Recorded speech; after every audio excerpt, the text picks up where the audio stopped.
पलटू राम की ये हालत हो गई है कि अब वो कोई खेला करने की स्थिति में नहीं रहे हैं, है ना। कि नीट छात्रा कांड में पलटू राम के बेटे निशांत कुमार की गर्दन पूरी तरह फंस चुकी है। ये ज़्यादा पंख फड़फड़ाएंगे तो सीबीआई 1 मिनट में निशांत कुमार को अंदर कर देगी।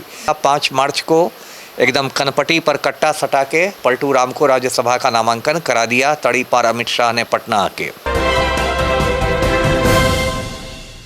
नीतीश कुमार क्या करेंगे खेला? निशांत कुमार की एंट्री के बाद अब कौन होगा बिहार का अगला सीएम?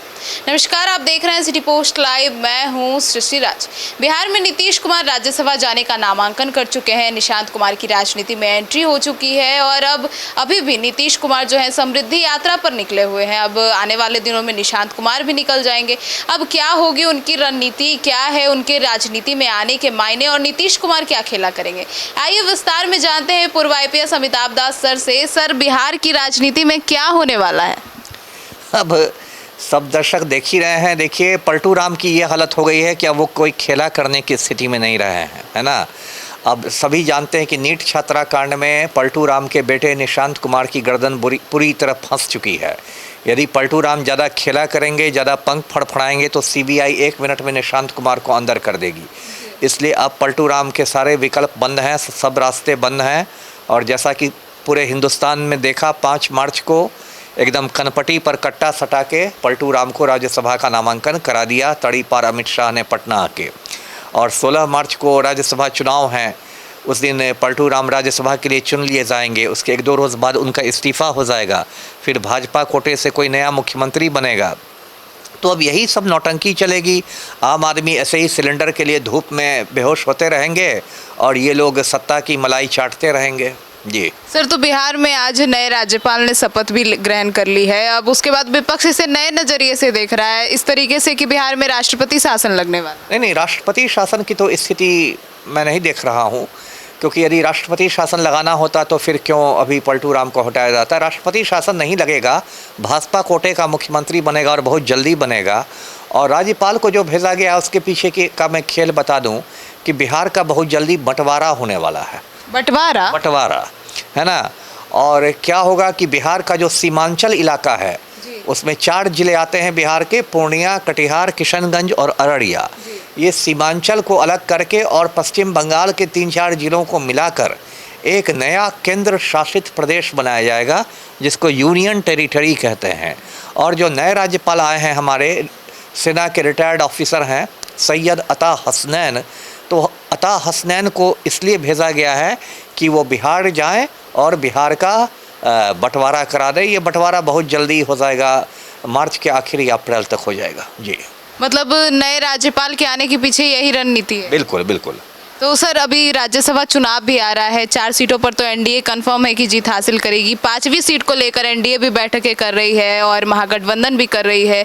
एआईएमआईएम और बीएसपी लग रहा था कि बड़ा खेला करेंगे, लेकिन आईपी गुप्ता ने तो खेल ही पलट दिया। वो तो कह दिए कि वे कुछ भी कर सकते हैं अगर उनकी मांगे मान ली जाए तो।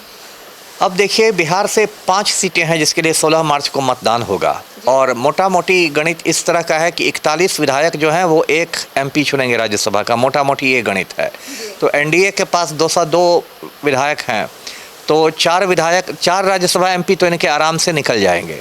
5वें सीट पर पेंच फंसता हुआ दिखाई दे रहा है और उसमें एनडीए को जितनी ज़रूरत है उससे 3-4 मतलब विधायक कम पड़ रहे हैं। तो उसके लिए तो जो होता है साम दाम दंड भेद सब कुछ होता होगा, बहुत खेल पर्दे के पीछे होते होंगे।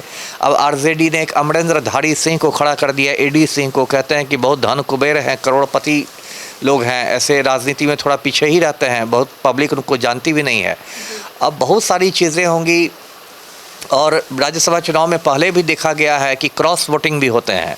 मतलब इस दल के जो है वो उस दल के उम्मीदवार को वोट दे देते हैं, जिसको क्रॉस वोटिंग कहते हैं। तो क्रॉस वोटिंग की संभावना से भी इनकार नहीं किया सकता है। अभी हम लोग को 16 तारीख की शाम तक इंतज़ार करना पड़ेगा कि क्या होता है। उपेंद्र कुशवाहा भी थोड़ा फंसे हुए हैं, तो ये सब तो थोड़ा रोचक हो गया है। जी सर, तो अगर बिहार की बात करें तो निशांत कुमार की एंट्री हो गई है। तेजस्वी यादव लगातार उन पर हमलावर हैं, उन पर कई आरोप लगा रहे हैं। इसको लेकर क्या कहेंगे? निशांत कुमार की एंट्री को तो मैं दुर्भाग्यपूर्ण मानता हूँ। एक तो उनको बुरी तरह उनकी गर्दन फंसी हुई है नीट छात्रा कांड में। कायदे से तो उनके खून का नमूना लेना चाहिए था सीबीआई को। खैर, हिंदुस्तान में कोई काम कायदे से होता नहीं है। दूसरी बात कि निशांत कुमार के मुद्दे पर एक बार फिर पलटू राम बेनकाब हो गए। पलटू राम परिवारवाद के खिलाफ इतने लंबे चौड़े भाषण देते थे, राहुल गांधी को घेरते थे परिवारवाद के मुद्दे पर, तेजस्वी यादव को घेरते थे, है ना। पलटू राम के चमचे कहते थे कि देखिए नीतीश बाबू ने कभी अपने बेटे को आगे नहीं बढ़ाया, ये सब बातें होती थी ना। लेकिन अब जब जिस तरह से निशांत कुमार की धूमधाम से एंट्री हुई है, बाजे गाजे के साथ, हाथी घोड़ा ऊंट के साथ, तो वो तो पता चल गया कि परिवारवाद में आपका भी वही हाल है जो जदयू का है, ये राजद का है या कांग्रेस का है। अब किस मुँह से आप परिवारवाद का विरोध करेंगे? जो जदयू का ज़मीनी कार्यकर्ता है वो 20 साल पहले भी दरी बिछा रहा था, 20 साल बाद भी दरी बिछा रहेगा। और ये निशांत कुमार, इनका तो मुझे हाव भाव रंग ढंग भी कुछ एबनॉर्मल ही लगता है। तो ये आते ही के साथ डिप्टी सीएम बन जाएंगे, तो ये भी परिवारवाद ही है जी। तो मतलब अब बिहार में कुछ ना कुछ खिचड़ी पक रही है और कुछ बड़ा नहीं, बिहार में तो हमेशा 12 महीने खिचड़ी पकती है, लेकिन जो भी खिचड़ी पकती है उसका लाभ यहाँ आम आदमी को नहीं मिलता है। ये जो खिचड़ी पकती है या जो उसमें घी डाला जाता है खिचड़ी में, ये सब कुछ मतलब नेताओं के हिस्से में चला आता है। जो सत्ता के गलियारों में है वही खिचड़ी खाते हैं, वही उसका घी खाते हैं, वही पापड़ खाते हैं, वही अचार खाते हैं, सब वही खाते हैं। आम आदमी को वही बाबा जी का ठुल्लू जी। तो सुना आपने। तो अब इस पूरे मुद्दे पर आपकी क्या राय है कमेंट सेक्शन में ज़रूर बताइएगा, और आप इनकी किन किन बातों को लेकर क्या क्या राय रखते हैं वो भी ज़रूर बताइएगा। धन्यवाद।